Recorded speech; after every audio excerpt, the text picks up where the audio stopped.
Good morning, students. So let's continue chapter number 4 of Geography Climate. Okay, students, in our previous lecture, we have done everything about Coriolis force, that how Coriolis force results in the deflection of winds. So according to that Coriolis force, the winds that comes from northern hemisphere, they deflect towards the right, and the winds that comes from northern hemisphere, they deflect toward the left. Now let's talk about Indian climate. ठीक है, अब अपन Indian climate की बात करते हैं कि क्या है क्या नहीं है, सब कुछ पढ़ेंगे इंडियन क्लाइमेट के बारे में.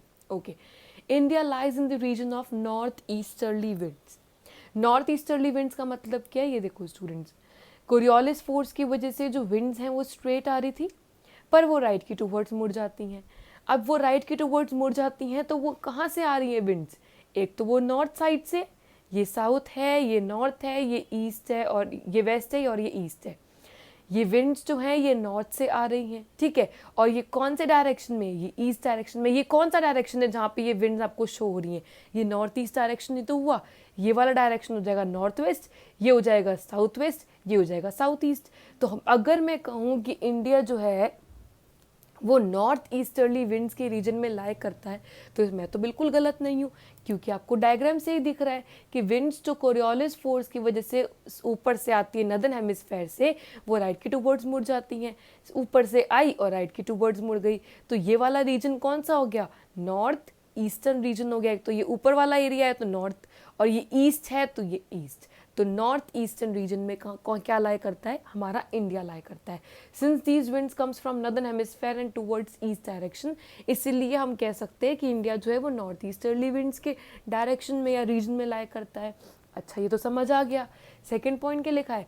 Winds blows towards south but due to Coriolis force they get deflected towards right. हमने कल ही उस दिन ही कोरियोलिस फोर्स पढ़ा था. क्या पढ़ा था? हिसाब से तो जो विंड्स नदर्न हेमिस्फेयर से आ रही हैं उनको सीधा जाना चाहिए था, उनको परपेंडिकुलर जाना चाहिए था, पर कोरियोलिस फोर्स की वजह से, क्योंकि हमारा अर्थ रोटेट हो रहा है, तो जो विंड्स सीधी आती हैं वो कहाँ डिफ्लेक्ट हो जाती हैं? राइट. और जो विंड्स नीचे से सीधी आती हैं वो कहाँ डिफ्लेक्ट हो जाती हैं? Towards left. तो हिसाब से तो जो नदर्न हेमिस्फेयर से विंड्स आ रही हैं उनको साउथ में जाना चाहिए, पर कोरियोलिस फोर्स की वजह से वो सीधी सीधी आके कहाँ मुड़ जाएंगी? वो राइट की टूवर्ड्स मुड़ जाएंगी. क्यों? क्योंकि हमारा अर्थ जो है वो रोटेट कर रहा है, और वो विंड्स जो है वो सीधी ना जा पाएंगी, वो डिफ्लेक्ट हो जाएंगी. ये आपका सेकंड पॉइंट कह रहा है, इसलिए मैंने आपको पहले कोरियोलिस फोर्स का कंसेप्ट समझाया. Wind blows towards south but due to Coriolis force they get deflected towards right. अच्छा, these winds carry very little moisture. इसका मतलब क्या है? देखो स्टूडेंट्स, आप मुझे खुद बताओ, ये विंड्स जो हैं इंडिया में ये कहाँ से आ रही है? ये लैंड एरिया से आ रही है ना. ये विंड्स कहाँ से आ रही है? ओशन से नहीं आ रही, ये विंड्स आ रही है लैंड से. आपको सब ये दिख रहा है पूरा क्या है? लैंड फॉर्म है, ये लैंड एरिया है. और हमने प्रेशर और विंड सिस्टम में क्या पढ़ा है? जो विंड्स लैंड से आती हैं, क्या वो विंड्स मॉइस्चर वाली होती हैं या ड्राई विंड्स होती हैं? वो विंड्स ड्राई विंड्स होती हैं. इसीलिए हम कह सकते हैं कि जो नॉर्थ ईस्टर्ली विंड्स हैं, ये वाली विंड्स में क्या है? मॉइस्चर बिल्कुल भी नहीं है, क्योंकि ये लैंड से आ रही हैं. अगर ये ओशन से आती तो ये मॉइस्चर लेकर आती, पर क्योंकि ये लैंड से आ रही है तो इसमें मॉइस्चर नहीं है. ये विंड्स हैं जो बिल्कुल ड्राई विंड्स हैं. ठीक है, ये आपका थर्ड पॉइंट कह रहा है these winds carry very little moisture. ये भी क्लियर हो गया. फोर्थ पॉइंट में क्या है? They bring very little rain. Obviously जो विंड्स में मॉइस्चर ही नहीं है वो रेन ला सकती हैं, इंडिया में नहीं ला सकती. अगर ये विंड्स नीचे से आ रही होती, ओशन से आ रही होती इंडिया में, तो ये विंड्स रेनफॉल ला सकती थी, क्योंकि वो मॉइस्चर लेकर आती.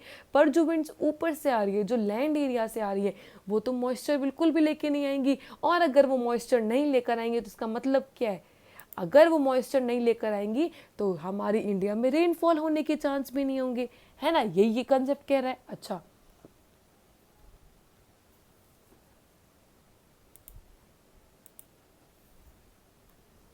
Hence, India should have been an arid, hot climate, but it is not so. अगर हम ये 4 पॉइंट्स के बेसिस पे चले कि विंड्स जो हैं वो ऊपर से आ रही हैं, वो इधर को मुड़ जाती हैं. अच्छा, वो कोरियोलिस फोर्स हो गया. विंड्स लैंड एरिया से आ रही हैं तो ये ड्राई विंड्स होंगी, ये मॉइस्चर तो लेके आएंगी नहीं. अगर हम इस कंसेप्ट के अकॉर्डिंग चले तो इंडिया में तो हमेशा ड्राई क्लाइमेट ही रहना चाहिए था, पर स्टूडेंट्स हम सबको पता है कि हम लोग तो इंडिया में रेनफॉल भी ऑब्जर्व करते हैं। इनफैक्ट इंडिया का जो मेन क्लाइमेट है वो मॉनसून टाइप ही क्लाइमेट है। तो अगर हम इस बेसिस से चले, इस कंसेप्ट से चले, तो इंडिया में विंड्स ड्राई होनी चाहिए, और ड्राई विंड्स की वजह से इंडिया में ड्राई क्लाइमेट होना चाहिए, इंडिया में रेनफॉल होनी ही नहीं चाहिए। पर स्टूडेंट्स ऐसा नहीं होता है, हमको रेनफॉल देखने को भी मिलती है, हम रेनफॉल भी एक्सपीरियंस करते हैं। हम इस कंसेप्ट के अकॉर्डिंग चले, जो ऊपर से विंड्स आ रही हैं वो लैंड से आ रही हैं, वो मॉइस्चर लेकर नहीं आ रही हैं, तो वो विंड्स ड्राई होंगी और रेनफॉल नहीं होगी। पर हम इंडिया में रेनफॉल भी एक्सपीरियंस करते हैं। तो ऐसी क्या चीज़ है जो इंडिया को इतना यूनिक बनाता है? क्योंकि इन विंड्स के अकॉर्डिंग तो इंडिया में रेनफॉल होनी ही नहीं चाहिए। तो ऐसी क्या चीज़ है कि इंडिया को इतना वो यूनिक बना रहा है? क्या चीज़ है जो इंडिया में ड्राई विंड्स की बजाय हमको ड्राई विंड्स भी देखने को मिलती है, पर हमको रेनफॉल भी देखने को मिलती है? तो यही एक क्वेश्चन हमारे दिमाग में जाएगा कि मैम जो अभी आपने 5 पॉइंट हमको बताए, उन 5 पॉइंट्स के अकॉर्डिंग तो हम कंसीडर करके चले तो हमारी इंडिया में रेनफॉल होनी ही नहीं चाहिए, पर फिर भी हमारे इंडिया में रेनफॉल होती है। तो इतना हमारा इंडिया इतना यूनिक क्यों है? क्यों हमारे इंडिया में ये ड्राई विंड्स की वजह से भी, ये होने के बावजूद भी इंडिया में रेनफॉल आ जाती है? ये क्या रीज़न है मैम इंडिया में रेनफॉल आने का, या इंडिया इतना यूनिक क्यों है? हमको यही चीज़ पढ़नी है, ठीक है। यही क्वेश्चन है हमारा कि why India is so unique, क्योंकि हिसाब से जो ऊपर से विंड्स आ रही हैं वो तो ड्राई विंड्स हैं, ड्राई विंड्स होंगी तो मॉइस्चर नहीं होगा, मॉइस्चर नहीं होगा तो इंडिया में रेनफॉल नहीं आनी चाहिए, पर फिर भी इंडिया में रेनफॉल आती है। तो रेनफॉल क्यों आती है, या इंडिया इतना यूनिक क्यों है जो इंडिया में हमको अब भी रेनफॉल ऑब्जर्व करने को मिलती है, एक्सपीरियंस करने को मिलती है? ठीक है, वही चीज़ पढ़ते हैं। अच्छा, pressure and wind condition over India are unique, हमारा यही वाला टॉपिक चल रहा है। 3 फैक्टर्स थे इंडिया के, एल्टीट्यूड, लैटिट्यूड और प्रेशर एंड विंड कंडीशन, है ना। और जिसमें से हमने फर्स्ट टॉपिक उठाया था pressure and surface wind. Upper air circulation हम अभी आगे जाके करेंगे, वेस्टर्न साइक्लोनिक डिस्टर्बेंसेस हम आगे जाके करेंगे, ठीक है।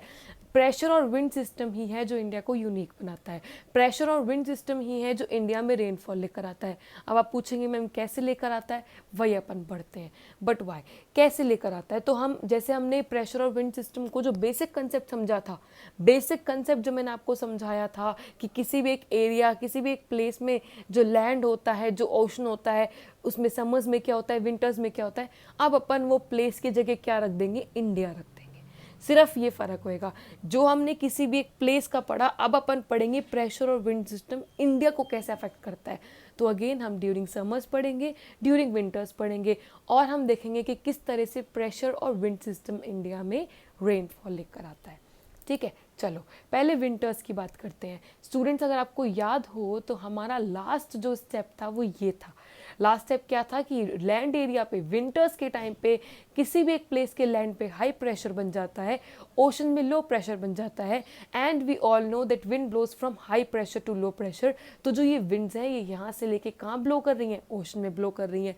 अब हम सबको पता है कि ये विंड्स जो लैंड से ओशन के टूवर्ड्स आ रही हैं, ये विंड्स मॉइस्चर लेकर तो आएंगी नहीं, ये विंड्स मॉइस्चर लेकर तो आएंगी नहीं, मॉइस्चर लेकर नहीं आएंगी, ये ड्राई विंड्स होंगी। तो क्या होगा, यहाँ पे रेनफॉल आने के चांसेस क्या होंगे, कम पड़ेंगे। ये तो हो गया किसी भी एक प्लेस का। अब अपन इसको इंडिया से रिलेट करते हैं, ठीक है। अगर आपको ये कंसेप्ट याद है, अगर नहीं है तो आप मेरी प्रीवियस वीडियो देखिए, कंसेप्ट समझिए, फिर आप इस यहाँ पे आइए, ठीक है। ये वाला टॉपिक समझिए, पहले बेसिक कंसेप्ट आपको समझना पड़ेगा। अच्छा, अब अपन विंटर्स में जो अपना बेसिक कंसेप्ट है उसको अपन इंडिया से रिलेट कर रहे हैं और कुछ नहीं कर रहे। देखो मैं कैसे बताती हूँ। विंटर्स में मैंने आपको अभी बताया हाई प्रेशर एरिया क्या होता है, लैंड। ये देख लो, आप दिख रहा है आपको इसमें, हाई प्रेशर एरिया क्या है, लैंड है। अच्छा, लैंड होता है। और अगर हम इंडिया की बात करें तो हाई प्रेशर एरिया क्या होता है, नॉर्थ ऑफ हिमालयाज। हिमालयाज का जो नॉर्दर्न साइड होता है या फिर हिमालयाज के आसपास जो होता है एरिया, वो क्या होता है, विंटर्स में हाई प्रेशर एरिया होता है। हम सबको पता है विंटर्स में हाई प्रेशर एरिया कोई भी एक प्लेस का तो होगा लैंड एरिया, और इंडिया क्या क्या होगा, नॉर्थ ऑफ हिमालयाज होगा। ये हो गया फर्स्ट पॉइंट। सेकेंड पॉइंट में क्या है, लो प्रेशर एरिया क्या है, ओशन है। विंटर्स मैंने अभी आपको बताया है, विंटर्स में लो प्रेशर एरिया क्या होता है, ओशन होता है। और अगर मैं कहूँ कि इंडिया में क्या है, लो प्रेशर एरिया विंटर्स के टाइम पे, ओशन टू दी साउथ, जो नीचे वाले ओशंस हैं, Indian Ocean, Arabian Sea, Bay of Bengal, ये क्या हो गए, ये लो प्रेशर एरिया हो गए, ठीक है, ये फर्स्ट और सेकंड पॉइंट अगर आपको क्लियर हो गया, अपन कंसेप्ट से रिलेट करके चल रहे हैं। हाई प्रेशर एरिया विंटर्स में लैंड एरिया होता है किसी भी एक प्लेस का, इंडिया में क्या होगा, north of Himalayas. Low pressure area किसी भी एक प्लेस का ओशन होता है, तो इंडिया में क्या हो जाएगा, ओशन टू दी साउथ, जो साउथ में ओशंस हैं। अब स्टूडेंट्स हमको पता है wind blows from high pressure, winds जो है हाई से कहाँ जा रही है, लो की टुवर्ड्स जा रही है। या फिर अगर मैं कहूँ कि विंटर्स के टाइम पे विंड्स जो है वो लैंड से ओशन जा रही है, या फिर मैं कहूँ विंड्स जो है विंटर्स के टाइम पे वो नॉर्थ ऑफ हिमालय से ओशन टू द साउथ की टुवर्ड्स आ रही है, तो मैं गलत तो बिल्कुल भी नहीं होंगी। और यही अपने फोर्थ पॉइंट पे लिखा है, therefore during winters in India cold dry winds blow from now north of Himalayas, north से कहाँ जा रही हैं, to the ocean to the south. तो विंटर्स में विंड्स, ये तो हमारा बेसिक कंसेप्ट है, हाई टू लो जाती हैं, विंटर्स में विंड्स लैंड से ओशन जाती हैं। और अगर अपन इंडिया की बात करें तो विंटर्स में विंड्स हिमालय से कहाँ जाएंगी, ओशन टू द साउथ। अब स्टूडेंट्स आप मुझे बताओ, ये जो विंड्स हैं ये लैंड से ओशन की टुवर्ड्स आ रही है, तो क्या ये ड्राई विंड्स होंगी या मॉइस्चर वाली विंड्स होंगी? हाँ जी, ये विंड्स क्या होंगी, ये विंड्स ड्राई विंड्स होंगी। और अगर ये ड्राई विंड्स होंगी तो क्या रेनफॉल आने के चांस होंगे? नहीं होंगे, रेनफॉल आने के चांस नहीं होंगे। तो मैं अगर ये कहूँ कि विंटर्स में प्रेशर और विंड की वजह से, प्रेशर और विंड सिस्टम की वजह से इंडिया में कोई भी रेनफॉल नहीं आती, तो मैं गलत तो होंगी नहीं, क्योंकि मैं इसको बेसिक कंसेप्ट से रिलेट करके चल रही थी।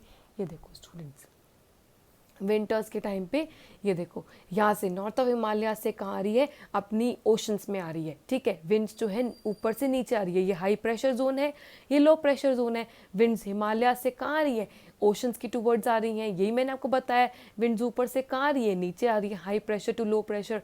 अब हम सबको पता है कि विंड्स जो ऊपर से आ रही हैं वो तो लैंड एरिया है, ये आ रही हैं ओशन की टूवर्ड्स आ रही हैं। अगर ये लैंड से ओशन आएंगी तो इनमें मॉइस्चर तो होगा ही नहीं। अगर मॉइस्चर नहीं होगा तो ये जो विंटर्स के टाइम पे जो विंड्स चलती हैं, इंडिया में ब्लो करती हैं, वो रेनफॉल नहीं लेकर आती, और यही हम एक्सपीरियंस करते हैं। विंटर्स में हमको रेनफॉल बहुत ही कम देखने को मिलती है, और उसका यही रीज़न है कि हमको रेनफॉल कम देखने को मिलती है। और यही रीज़न है क्यों कम देखने को मिलती है, क्योंकि विंड्स हमेशा हाई टू लो ब्लो करती हैं। और हाई प्रेशर अभी विंटर्स में कहाँ बना हुआ है, लैंड में बना हुआ है। ओशन है लो प्रेशर, तो अगर वो विंड्स यहाँ से यहाँ आएंगी, इसका मतलब क्या है, वो विंड्स मॉइस्चर लेकर नहीं आएंगी, और वो विंड्स रेनफॉल का एक रीज़न नहीं बनेंगी। Wind blows from high pressure to low pressure, ये विंटर्स की कहानी हो गई।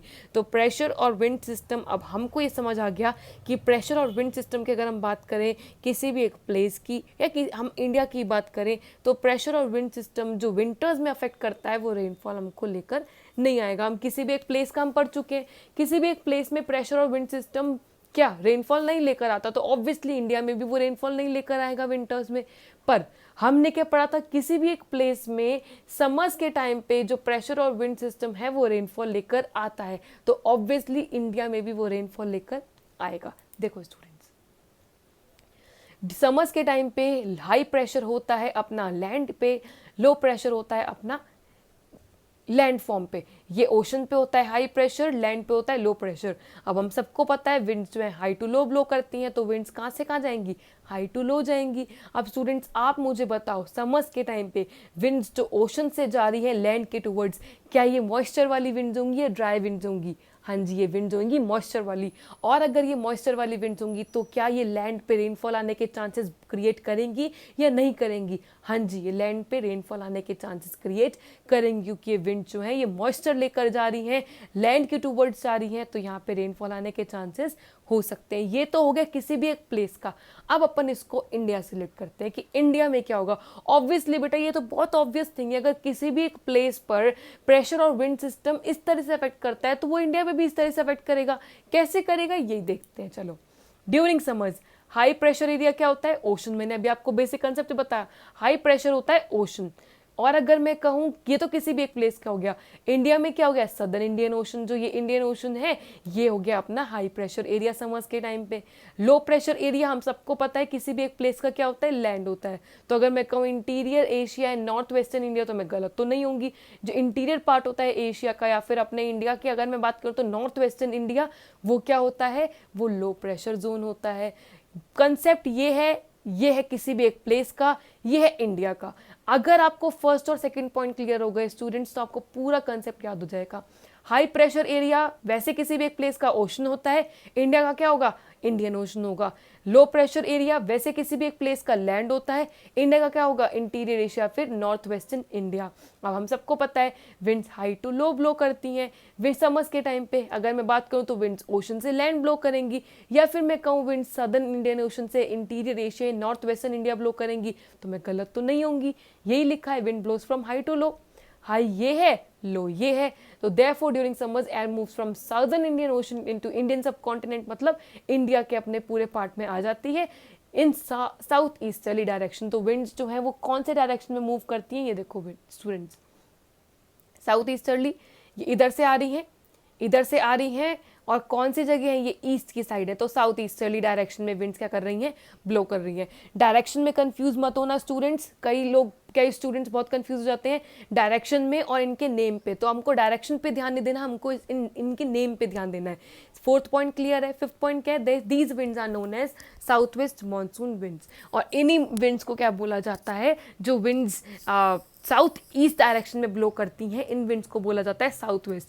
साउथ वेस्ट विंड्स कैसे बोला जा रहा है, देखो ये स्टूडेंट्स, इनकी टेल पे देखो, इनकी टेल हमको कहाँ पे दिख रही है, इनकी टेल हमको दिख रही है नीचे, नीचे वाली टेल पे क्या है, ये वाली विंड्स जो है, एक तो ये सदर्न रीजन हो गया। अच्छा पहले वाला मैंने आपको गलत बता दिया, ये साउथ ईस्ट डायरेक्शन में ब्लो कर रही है का मतलब क्या है, एक तो साउथ से जा रही है, साउथ से जाकर कहाँ जा रही है, ये ईस्ट के टूवर्ड जा रही है। ऐसे ही तो इनका डायरेक्शन है, इनका डायरेक्शन क्या है, साउथ, ये वाला ईस्ट होता है, साउथ ईस्ट डायरेक्शन हो गया।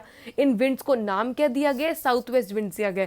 साउथ वेस्ट विंड्स कैसे, ये देखो ये एरिया क्या है, ये जो है इनकी पोजीशन देख लो आप, इनकी पोजीशन कहाँ पे लाई कर रही है, हमको इनकी पोजीशन से मतलब है। ये पोजीशन कौन सी जगह है, ये साउथ जगह, और ये कौन सी है, वेस्ट है। तो इन विंड्स को पोजीशन के बेसिस पे नाम दे दिया साउथ वेस्ट विंड्स। तो अगर मैं बोलूँ कि ये विंड्स जो साउथ वेस्ट विंड्स हैं, ये इंडिया में क्या करती हैं, अब ये साउथ वेस्ट विंड्स कहाँ से कहाँ जा रही है, ओशन से जा रही है लैंड की टूवर्ड्स।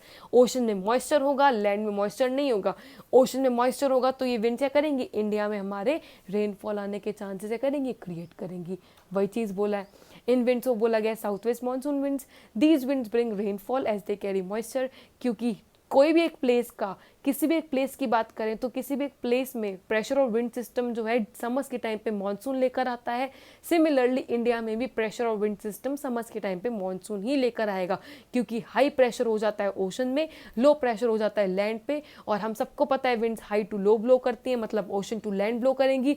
ओशन में मॉइस्चर है, लैंड में मॉइस्चर नहीं है, इसीलिए ये जो विंड्स हैं ये मॉइस्चर लेकर आएंगे और इंडिया में क्या बन जाएंगी, रेनफॉल आने की वजह बन जाएंगी। इसीलिए स्टूडेंट्स अगर हम विंटर्स की बात करें तो विंटर्स में तो जो क्लाइमेट होना चाहिए वो तो ड्राई क्लाइमेट होना चाहिए, पर समर्स के टाइम पे क्या हो जाता है, ये विंड्स जो है ये ओशन से लैंड की टूवर्ड्स ब्लो करने लग जाती हैं। इसीलिए हमको एक्सपीरियंस होता है इंडिया में rainfall. This causes a complete reversal of the direction of winds during the summer. Refer to the meaning of monsoon. अगर स्टूडेंट्स आपको याद होगा तो मैंने मानसून के अपन ने मीनिंग में पढ़ा था कि मानसून जो है वो एक अरेबिक वर्ड से ड्राइव किया गया है मौसम, जिसका मतलब है सीजन। और सेकंड वाले मीनिंग में हमने क्या किया था कि मानसून क्या है, एक रिवर्सल है, सीजनल रिवर्सल इन विंड डायरेक्शन। तो ये सीजनल रिवर्सल इन विंड डायरेक्शन जो है ये अपन आगे जाके पढ़ेंगे। अभी के लिए सिर्फ इतना समझो कि seasonal reversal of wind direction जो है ये हमको समर्स में देखने को मिलता है, समर्स में देखने को मिलेगा, अपन को विंटर्स में देखने को ये रिवर्सल इन विंड डायरेक्शन देखने को नहीं मिलेगा। ये पूरा कंसेप्ट मैं आपको आगे जाके पढ़ाऊंगी जब मैकेनिज्म ऑफ मॉनसून करेंगे, कि इसका मतलब क्या है, इसका क्या रोल है, इसके पीछे का रीजन क्या है, सब कुछ मैं आपको मैकेनिज्म ऑफ मॉनसून करते टाइम पे बताऊंगी। अभी के लिए समझ वाला समझ आया, बेसिक कंसेप्ट तो चला हमने, हाई टू लो ब्लो करती है, ओशन टू लैंड ब्लो करेगी, सदर्न इंडियन ओशन से नॉर्थ वेस्टर्न इंडिया ब्लो करेगी। इन विंड्स का नाम क्या होगा, साउथ वेस्ट मानसून विंड्स। क्यों, क्योंकि विंड्स कहाँ लाई कर रही है, एक तो ये तो अपना वेस्ट एरिया हो गया और ये अपना साउथ हो गया, तो साउथ वेस्ट विंड्स अगर मैं नाम दूँ तो मैं गलत तो होंगी नहीं, तो इन विंड्स को नाम दे दिया गया साउथ वेस्ट मानसून विंड्स। तो हम ये कह सकते हैं कि समर्स के टाइम पे जो साउथ वेस्ट मानसून विंड्स है ये इंडिया में क्या लेकर आती हैं, रेनफॉल लेकर आती हैं। इसीलिए हमारा इंडिया क्या है, यूनिक है। विंटर्स के टाइम पे तो ये ऊपर से आ रही है, समर्स के टाइम पे ये नीचे से हो जाती है, क्योंकि यहाँ पे हाई हो जाता है, यहाँ लो प्रेशर क्रिएट हो जाता है।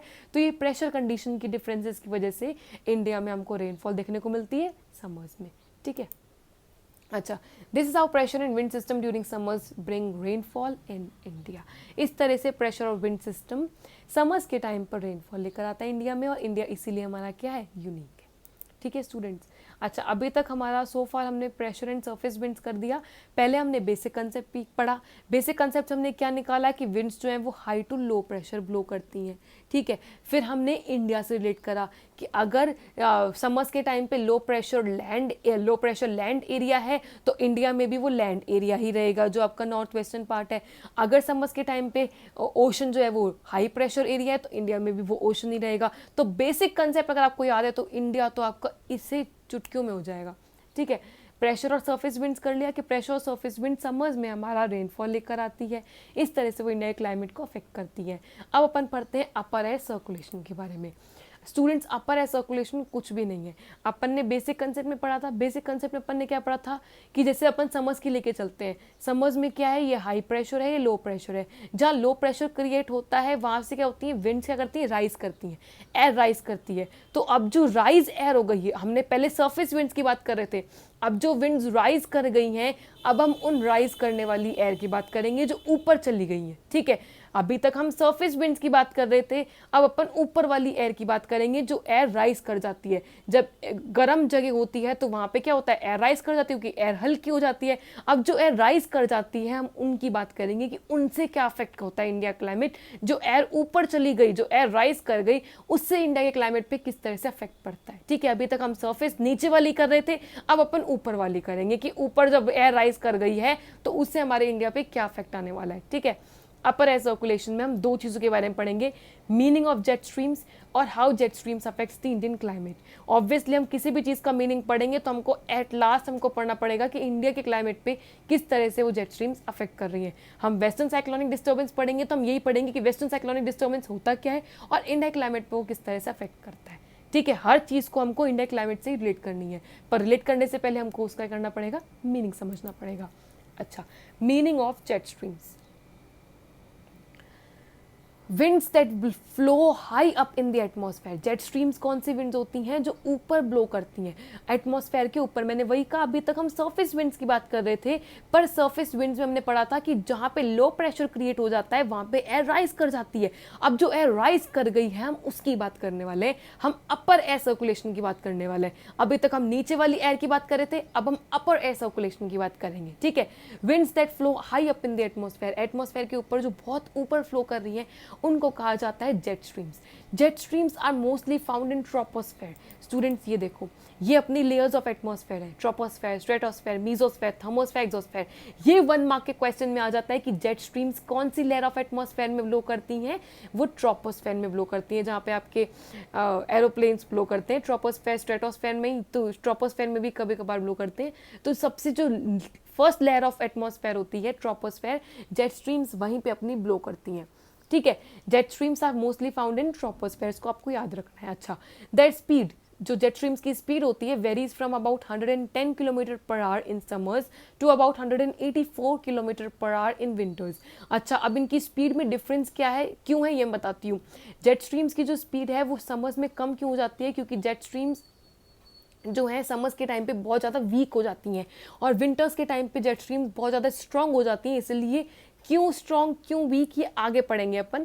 अभी के लिए सिर्फ इतना समझो कि जेट स्ट्रीम समर्स के टाइम पे बहुत वीक हो जाती हैं और विंटर्स के टाइम पे बहुत स्ट्रॉन्ग हो जाती हैं, इसीलिए इनकी स्पीड जो है उसमें वेरिएशन है। विंटर्स में स्ट्रॉन्ग होती हैं तो स्पीड भी उतनी ही होगी, उनकी ज़्यादा होगी, और समर्स में वो वीक होती है इसलिए उनकी स्पीड भी थोड़ी सी लो हो जाती है। अच्छा, these jet streams are located approximately over 27 degree to 30 degree north latitude. अच्छा, अपन जेट स्ट्रीम्स जो होती हैं वो 27 से 30 डिग्री नॉर्थ लैटिट्यूड में लोकेट करती है। मतलब अगर अपना ये ट्रॉपिक ऑफ कैंसर हो गया 23.5, तो इसके ऊपर जो होती है 27 डिग्री नॉर्थ, नॉर्थ मतलब मैं ऊपर की बात कर रही हूँ, तो ये जेट स्ट्रीम्स जो है वो 27 से 30 डिग्री के बीच में ही ब्लो करती हैं। ये देखो स्टूडेंट्स, ये क्या है, ये जेट स्ट्रीम्स है। ये रेड वाली जो है ये जेट स्ट्रीम्स हैं, जो कि कहाँ पे है, ये अपर एयर सर्कुलेशन, ये ऊपर ब्लो कर रही हैं। दूसरी ये ट्रोपोस्फेयर में ब्लो कर रही हैं। तीसरी इनकी जो डिग्री है वो क्या है, 27 से 30 डिग्री नॉर्थ ही ब्लो करती हैं ये, उसके ना नीचे जाती है ना ऊपर जाती है। तो इनकी ये लोकेशन हो गई 27 डिग्री नॉर्थ टू 27 तो 30 डिग्री नॉर्थ में ही ये क्या करती हैं, ब्लो करती हैं। अब स्टूडेंट्स आप मुझे बताओ ये जेट स्ट्रीम्स कहाँ से कहाँ ब्लो कर रही हैं? Jet streams west to east direction में ब्लो कर रही हैं। तो अगर मैं इन जेट स्ट्रीम्स को वेस्टर्ली के नाम से बोलूँ तो मैं गलत तो नहीं होंगी। दूसरी चीज़, ये कौन से एरिया में ब्लो कर रही हैं? ये सब ट्रॉपिकल एरिया में ब्लो कर रही है। क्यों? क्योंकि ये ट्रॉपिक ऑफ कैंसर से ऊपर वाले एरिया में जा रही है ना, 27 से 30 डिग्री में लाई कर रही है, तो ये सब ट्रॉपिकल एरिया में ब्लो कर रही है, राइट। ट्रॉपिकल तो हो जाता नीचे वाला area, Tropic of Cancer, Tropic of Capricorn, पर ये कहाँ ब्लो कर रही है? ये सब ट्रॉपिकल एरिया में ब्लो कर रही है। तो अगर मैं जेट स्ट्रीम्स को सब ट्रॉपिकल वेस्टर्ली जेट स्ट्रीम्स के नाम से बोलूँ तो मैं गलत तो नहीं होंगी। इसीलिए इनको क्या बोला जाता है? Therefore they are known as सब tropical westerly jet stream. Subtropical क्यों? क्योंकि ये जो डिग्री है, जो इनकी डिग्री है जहाँ ये लाई करती हैं, वो एक सब ट्रॉपिकल एरिया है। तो सबको पता है 27 से 30 डिग्री कहाँ होगा? सब ट्रॉपिकल एरिया में ही होगा। और ये जो जेट स्ट्रीम्स हैं ये कहाँ से कहाँ ब्लो करती हैं? ये वेस्ट टू ईस्ट में ब्लो करती हैं, इसलिए इनको वेस्टर्ली कहा गया। और मैं अगर कहूँ सब ट्रॉपिकल वेस्टर्ली जेट स्ट्रीम्स तो मैं गलत तो नहीं होंगी। अच्छा, number of separate jet streams have been identified out of which most common are mid latitude and subtropical jet streams. देखो बहुत सारी जेट स्ट्रीम्स जो हैं ब्लो करती हैं अपने अर्थ पे, ठीक है। जैसे और बहुत कॉमन जेट स्ट्रीम्स कौन कौन सी हैं? सब ट्रॉपिकल वेस्टर्ली जेट स्ट्रीम्स और mid latitude jet streams, mid latitude jet streams, ठीक है। ये दो जो है ये बहुत फेमस है, ये बहुत कॉमन है, बहुत कांस्टेंट है ये जेट स्ट्रीम्स। अब बात आती है कि हम सिर्फ इसी वाली जेट स्ट्रीम पे क्यों फोकस कर रहे हैं, हम इस वाली पे क्यों नहीं फोकस कर रहे हैं मैम? रीज़न सिर्फ इसका यही है कि जो सब ट्रॉपिकल वेस्टर्ली जेट स्ट्रीम्स है ना स्टूडेंट्स, जो ये ट्रोपोस्फेयर में ब्लो करती हैं, इंडिया को सिर्फ यही वाली जेट स्ट्रीम्स अफेक्ट कर सकती हैं। ये मिड लैटिट्यूड वाली नहीं कर सकती, क्योंकि ये इंडिया के ऊपर ब्लो ही नहीं करती है, तो बहुत ऊपर चली जाती हैं। सब ट्रॉपिकल वेस्टर्ली जेट स्ट्रीम्स जो होती हैं ये इंडिया के ऊपर ब्लो करती हैं, इसीलिए हम ये वाली जेट स्ट्रीम्स की बात करेंगे, हम ऊपर वाली जेट स्ट्रीम्स की बात नहीं करेंगे। तो ये तो हो गया जेट स्ट्रीम्स का पूरा मतलब। सब ट्रॉपिकल जेट स्ट्रीम्स मैं आपको बिना बताए बताती हूँ, ऐसी जेट स्ट्रीम्स, ऐसी विंड जो ऊपर ब्लो करती हैं, ऊपर ब्लो करती हैं, सरफेस विंड नहीं। अब हम ऊपर चले गए हैं अपर एयर सर्कुलेशन पे, तो वो जेट स्ट्रीम्स होती हैं। ये कहाँ पे लाई करती हैं? ये ट्रोपोस्फेयर में लाई करती हैं। फिर इनकी स्पीड क्या होती है? इनकी स्पीड 110 किलोमीटर से 184 होती है। हाई स्पीड ज़्यादा विंटर्स में होती है, क्योंकि स्ट्रॉन्ग भी विंटर्स में रहती हैं, एंड वाइस वर्सा।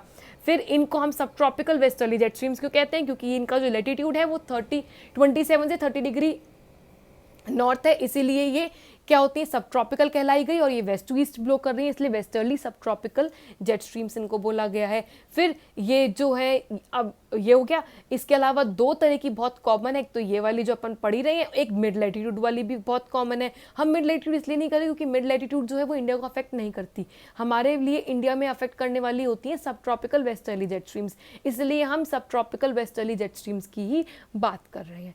समझ आ गया स्टूडेंट्स? अच्छा, अब कि ये तो हो गया जेट स्ट्रीम्स का मीनिंग, पूरा मीनिंग, ठीक है। अब जेट स्ट्रीम किस तरह से इंडिया को अफेक्ट करती हैं, ये वाला क्वेश्चन जो है अपन ये नेक्स्ट लेक्चर में डिस्कस करेंगे। अभी के लिए सिर्फ इतना ही। मैंने आपको बताया प्रेशर और सरफेस विंड किस तरह से इंडिया क्लाइमेट को अफेक्ट करता है, तो समझ में ही प्रेशर और सरफेस विंड रेनफॉल आने के चांसेस क्रिएट करता है। और हमने अभी जेट स्ट्रीम्स के बारे का मीनिंग किया, अब किस तरह से अफेक्ट करता है क्लाइमेट को वो अपन करेंगे आगे जाके, ठीक है students. That's it for today. अच्छा, मैंने अभी क्वेश्चन तो नहीं लिख रखा, बट मैं आपसे ऐसे ही क्वेश्चन पूछ लेती हूँ, आपको कमेंट्स में आंसर देना है। क्वेश्चन क्या है? ओके, क्वेश्चन है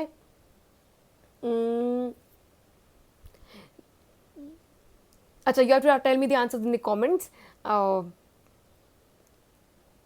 सब tropical westerly jet streams blows in which layer of atmosphere, ठीक है, this is the question. Sub tropical westerly jet streams blows in which layer of atmosphere, so you have to tell me the answers in the comments, ये कौन से layer पे ये blow करती है, ठीक है। So that's it for today. I hope you understood everything, and if you find out so please feel free to ask me. Thank you and bye bye.